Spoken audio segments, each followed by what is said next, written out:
আমলনামায় অনেক গুনাহ জমা হোক। তুমি ধূমপান করেছো, তুমি গান শুনেছো, তুমি অন্যায় কাজ করেছো।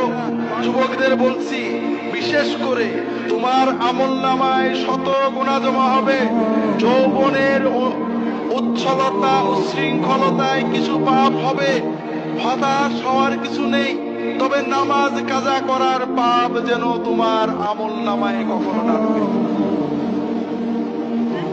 যত গুনাহ করবে আল্লাহর কাছে কাঁদবে, আল্লাহ আর করবো না, তৌফিক দাও। আবার হয়ে যাবে, ভুল হবে, নিয়ত করবে, চেষ্টা করবে, কিন্তু নামাজ কাজা করবে না। খেলার মাঠে ছিলে, ক্রিকেট খেলা দেখছিলে, টিভির সামনে ছিলে, সিনেমা হলে ছিলে, যেখানেই থাকো না কেন ওয়াক্ত হলে নামাজটা আদায় করবে।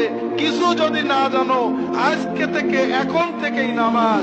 কিচ্ছু জানো না, ওযু করবে, দাঁড়িয়ে যাবে, যদি জামাতে পড়ো ইমামের পিছনে, না হলে দাঁড়িয়ে যাও। দোয়া কালাম জানো না, যেখানে জানো না শুধু আল্লাহু আকবার অথবা সুবহানাল্লাহ বলো অথবা লা ইলাহা ইল্লাল্লাহ বলো, এটাতেই নামাজ হয়ে যাবে। তুমি 16 আনা চলবে। তবে পাশাপাশি নামাজটা শিখতে হবে।